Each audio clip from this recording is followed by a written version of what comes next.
कॉलेजवरून ती नेहमी 11:30 पर्यंत परत येते, पण आता 2 वाजले तरी घरी का नाही आली म्हणून तिच्या घरच्या लोकांनी तिला शोधायला सुरुवात केली. दुपारी 4 वाजता त्यांना कुणीतरी सांगितले की रामविलास पॅलेसच्या बाहेर पडक्या खोलीत एका युवतीचा मृतदेह पडला आहे. त्या युवतीचा खून कुणी केला, का केला, कशासाठी केला याची सविस्तर माहिती घेण्यासाठी हा व्हिडिओ पूर्ण पहा. सांगली जिल्ह्यातील जत शहरातील निखिल नामदेव कांबळे आणि जतमध्येच राहणारी अक्षता सदाशिव कोरे हे दोघे प्रेमात पडले होते. निखिल हा जतमधील शिवाजी पेठ या ठिकाणी राहतो, तर अक्षता ही सैनिकनगर येथे राहते. तिचे वडील कापडाचे व्यापारी आहेत. अक्षता ही BAच्या पहिल्या वर्षात शिकत होती. त्यांच्या या प्रेमाची चर्चा कॉलेजमध्ये तर होतीच, शिवाय दोघे ज्या ठिकाणी राहत होते त्या परिसरातही त्यांच्या प्रेमाबद्दल चर्चा होत असे. अक्षताच्या भावाने दोघांना संमती दिली होती, पण हे दोघेही प्रेमाच्या धुंदीत असल्याने त्याचे कुणीच ऐकले नव्हते. वास्तविक त्या दोघांनी शिक्षण घेण्याचे, करिअरवर लक्ष केंद्रित करण्याचे वय होते. थोरा मोठ्यांचा सल्ला ऐकून त्यांनी आपल्या आयुष्याला दिशा देणेच योग्य होते. मात्र प्रेमाच्या फसव्या जंजाळात ते सापडले होते. प्रेम म्हणजे काय याची त्यांना जाणीवच नव्हती. तिला तिच्या परिवारातील लोक समजून सांगत असले तरी तिला त्यांचे काही पटत नव्हते. तिला आपले प्रेम हेच खरे प्रेम आहे असे वाटत होते. आपला प्रियकर आपल्याला कधीच फसवणार नाही, अंतर देणार नाही अशी तिची भावना होती. तिला हे माहितीच नव्हते की काळाबरोबर प्रेमही बदलून जाते. अक्षता महाविद्यालयात जाण्यासाठी सकाळी 7:30च्या दरम्यान घरातून बाहेर पडायची आणि दुपारी 11:30 नंतर यायची. या दरम्यानच्या मुदतीमध्ये निखिल तिला नियमित भेटत असे. तसे पाहिले तर या दोघांच्या प्रेमाला अक्षताच्या घरच्या लोकांचा विरोध होता, पण अक्षता ही जिद्दीच पेटली होती. आपण अक्षयशी लग्न केले तर आपल्या घरचे आपल्या प्रेमाला विरोध करणार नाही असा तिचा समज असावा. त्यामुळे ती नेहमी त्याच्या मागे लग्नाचा तगादा लावत होती. तिच्या या आग्रहामुळे तिच्या प्रियकराचा तिला राग येतो हे तिला माहीत नसावे, कारण तो तिच्यावर प्रेम आहे म्हणत असला तरी लग्नाचा विषय काढत नव्हता. ती लग्न करू म्हणाली तर तो टाळाटाळ करत असे. यातून काहीतरी विपरीत घडणार याची तिला जाणीवच नव्हती. ती त्याच्यावर विश्वास ठेवून होती.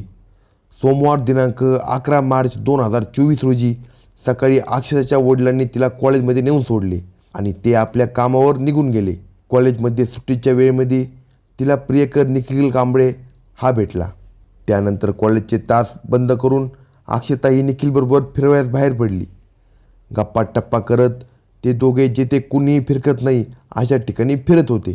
फिरत फिरतच ते दोघे रामविलास पॅलेस राजवाड्याजवळ एका निर्जन स्थळी आले. तेथे एक पडकी खोली होती.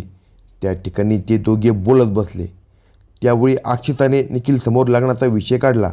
याआधीही ती त्याला नेहमी लग्नाबद्दल विचारत असे. आत्तासुद्धा तिने तो विषय काढलाच. त्यामुळे निखिल तिला म्हणाला, मागे पुढे बघू ग असे म्हणत तो दुसऱ्याच विषयावर बोलू लागला. निखिल लग्नाचा विषय टाळतो हे लक्षात आल्याने अक्षता चिडली आणि म्हणाली, तुला प्रेम जमते, लग्न जमत नाही का? प्रेमाचे खोटे नाटक करून मला फसवतोस काय? यावर दोघांनी वाद घालायला सुरुवात केली. वाद वाढत गेला. हमरीतुमरीची भाषा दोघेही बोलू लागले. आजूबाजूला कुणी नसल्याने या दोघांनाही भांडणाचा चेव आला होता. अक्षता ऐकत नाही म्हटल्यावर निखिलला राग आला. त्याने रागाच्या भरात अक्षताला मारहाण केली. या मारहाणीत त्याने तिचे डोकेही आपटले. डोक्याला मार लागल्याने ती डोके धरून बसली होती, पण निखिलचा राग शांत झाला नव्हता. त्याने पुन्हा तिला मारहाण केली. एवढेच नाही तर त्याने तिला खाली पाडले आणि तिच्या तोंडात रुमाल कोंबून तिचा गळा पुरत्या ताकदीने आवळला. त्यानंतर त्याने बाहेर जाऊन हातपाय धुतले व पुन्हा परत आला, पण यावेळी मात्र त्याने एक दोर आणला होता. त्या दोरने तिचा गळा आवळून तिला ठार मारले. अक्षता मरण पावल्याची खात्री करून तो पसार झाला.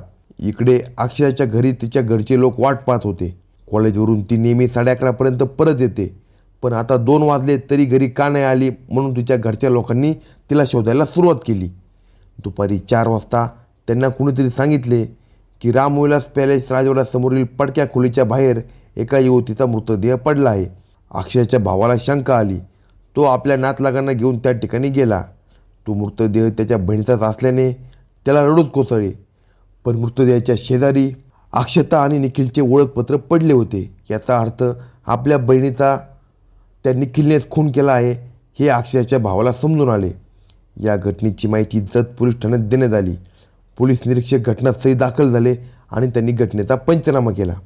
या घटनेची माहिती त्यांनी वरिष्ठ पोलिसांना दिली. मृतदेह त्यांनी पोस्टमॉर्टमसाठी प्राथमिक आरोग्य केंद्रात पाठवून दिला. त्यानंतर तिच्या खुनाबाबत तिच्या भावानी पोलीस स्टेशनमध्ये फिर्याद दिली. पोलिसांनी निखिल कांबळे याच्या विरुद्ध गुन्हा दाखल करून त्याला अटक केली. न्यायालयाने त्याला शिक्षाही सुनावली. अशाच नवनवीन क्राईम स्टोरीसाठी कलम 302 या चॅनेलला सबस्क्राईब करा.